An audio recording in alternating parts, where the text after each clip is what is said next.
Hello everyone, I'm Vicky, welcome to my channel. If you are new, please hit that subscribe button. If you are already part of my little sub family, thank you so much. So today's video is a 5 recently read books video, and I'm gonna try to come and sit down and talk to the camera each time I've finished reading a book. Just because I've got a terrible memory and I sometimes forget what I've read. So the first book that I'm going to start with is Letters to a Love Rat by Niham Green. I hope I've pronounced her name right, but this is the book. I'm just going to read the blurb. Eve, Molly, Julie and Charlie, 3 heartbroken women, 1 heartbreaking man. Eve's expensive therapist has got her writing but not sending letters to Charlie, the man she never got over. They're supposed to make her feel better.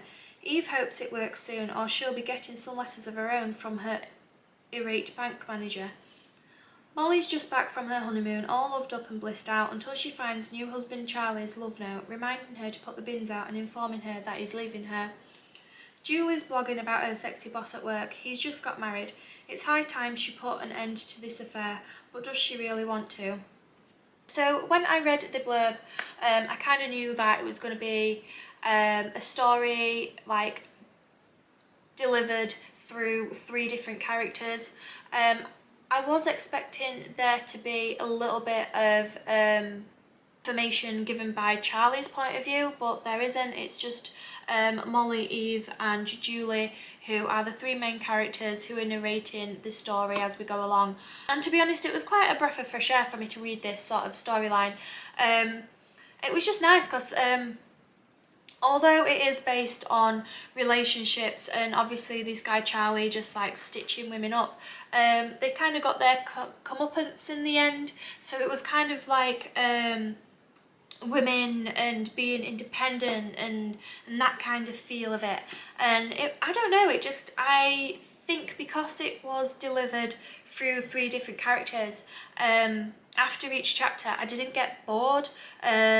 I wanted to know what like the other character had gone through, so it would go like Eve, Molly, Julie, Eve, Molly, Julie, and then yeah, so it was constantly different, and the chapters weren't too long either, which I think helps myself when I'm wanting to like find out what's going to happen next. So yeah, it was a bit of a breath of fresh air. At one point I was expecting these 3 women to meet, but that never happens throughout the book.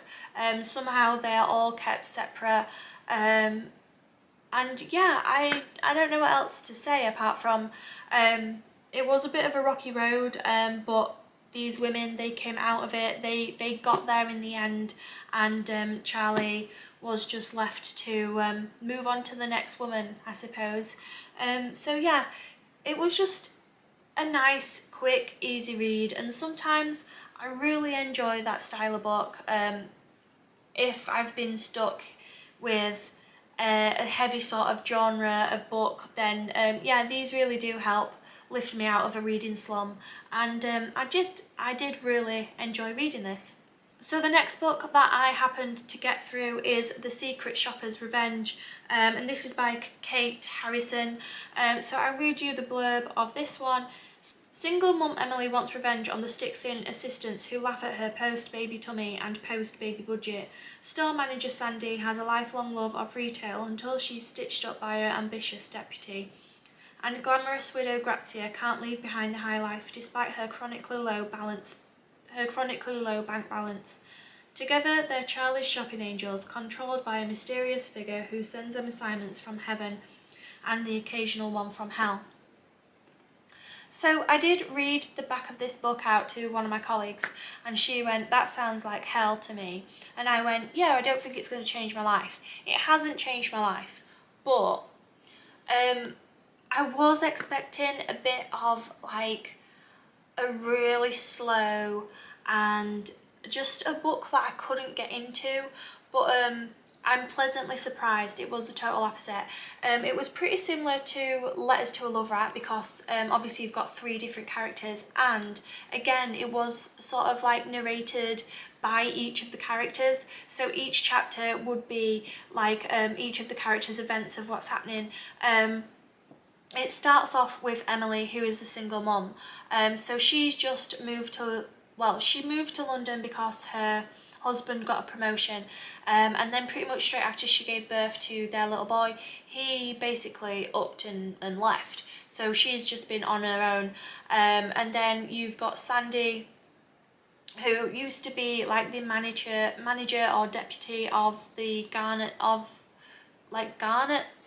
posh store in London. I'm really sorry, I've never been. So she gets fired because somebody stitched her up. And then you've got Grazia, and Grazia is the character who brings them all together and creates this shopping angels, and it was just really, really nice. Again, it was a nice easy read and a breath of fresh air for me, because it wasn't all about shopping and items of clothing and all that business. It was about friendship and about these ladies who are kind of isolated and all leading like separate lonely lives, and then them coming together and becoming friends and helping one another. And I just found it really, really nice. It was just a really nice, easy story, and because you've got really short chapters again in this, and each chapter is by someone else's point of view, I just wanted to keep reading. I just wanted to find out what happens. And like the previous book, they go through a little bit of turmoil, but they're all happy and sorted out by the end of the book. But yeah, I don't know. I've just really enjoyed reading these two books. So I will see you again soon after I've read some more. So I have got 3 more books that I've managed to read and get through that I would like to share with you. I think the theme of this video is nice easy reads, because that is what I've been reading and I've really been loving it. So the third book that I want to share with you is Elizas Child by Maggie Hope. I'll just read the blurb. After the birth of their son, Eliza hopes her husband Jack will put his gambling habit behind him and become more responsible, but then he loses their home and abandons her, leaving Eliza with no choice but to return to her parents' house. She inadvertently attracts the attention of the ruthless mine owner Jonathan Moore, but can she sacrifice her reputation to protect her son? So Eliza is married to a guy called Jack, and he's a prolific gambler. He likes to spend money on the races. Sometimes he gets a very big win, sometimes he gets very big losses. So it's not a very good sort of life. It's not very stable. One minute they've got money, the next they don't have anything and they're getting evicted. So she does eventually leave him. Out of spite, he takes the child away from her, and she cannot get back her child. So she puts all her efforts into improving her situation. She learns to read and write, she goes to nursing school, and she trains to be a nurse. And then she becomes like a district nurse. Somebody gives her a tip off about a little boy living with his granny who could be the same age as what her child would be. It turns out that it is Tot, so then she goes and she gets him and he wants to live with her. And then many years go by, and then for some reason this Jonathan Moore comes out of the woodwork, and he's just determined on making everything terrible for Eliza unless she agrees to marry him, which she doesn't want. So he just makes life difficult for her family and for Eliza, and then again out of spite she loses her son. This Jonathan Moore character takes her son and abducts him. She does eventually get her son back with the help of her father and a union man. So yeah, like it is a happy ending, as always with these sort of books. I don't think I will be picking this book up anytime soon to read again. I need a bit of time for me to totally forget the storyline. But yeah, it was just a nice, quick, easy read. The next book is Her Mother's Secret by Catherine King. Kind of along the same sort of lines as the previous book. So again, I'll read the blurb. Letty Hargreaves wants more than a simple, uncomplicated life with her grandmother can provide. She longs for excitement and love, and she's determined to make something of herself. There is something about Letty's mother that Ivy has kept hidden from her granddaughter, something that would shatter her world. So when Letty suggests going into service for the ailing Lady Loughton, Ivy knows she must do something to stop it.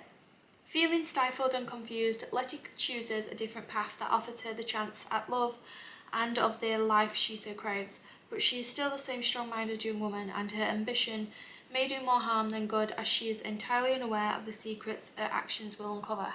So the beginning of this book starts with Ruth, Ivy and I can't remember the name of her grandfather, but it starts with them. So you already have an inkling into her mother's secret and what has happened, like the scandal that is there. And basically Letty's mother Ruth is forced into a marriage. She's forced into a marriage and forced into being a mistress. So she's forced into being a mistress for like this Lord Loughton, but then to make it acceptable she's forced to marry like a butler or first footman called Michael. Yeah, all because of Letty's grandfather's own ambition and him wanting to be like the steward of the house or something like that. So it was a really, really horrible situation for her mother to be in, and obviously Letty was the result of that. So because of the circumstances, Ruth allowed her mother to bring up Letty for her, and everything else was just like hush hush. Letty was led to believe that her mother had passed away and that she didn't have a father either. So yeah, she just assumed that there'd been like an horrific accident and that's why she didn't have any parents. Unfortunately, Letty's grandmother passes away and she is then forced to be more independent, be more grown up and do more for herself. Feels as though she can't choose which path to go down until she fully understands herself and her background.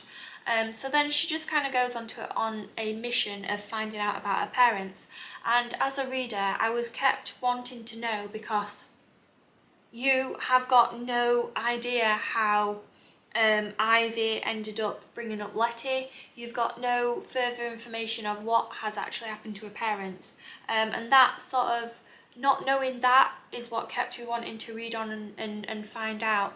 The truth just come out at the end, as it always does.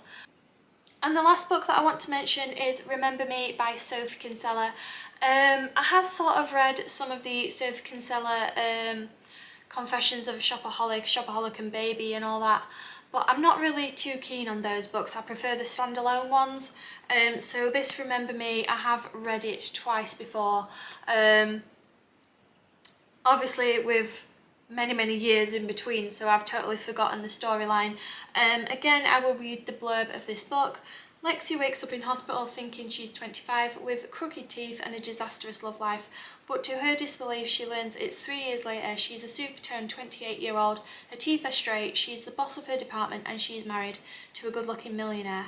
She can't believe her luck, especially when she sees her stunning new loft apartment, and she'll definitely have a fantastic marriage once she gets to know her husband again. He's drawn up a marriage manual which should help, but soon she realises her perfect life isn't all it seems. Her old colleagues hate her, a rival is after her job, then a dishevelled, sexy guy turns up and lands a new bombshell.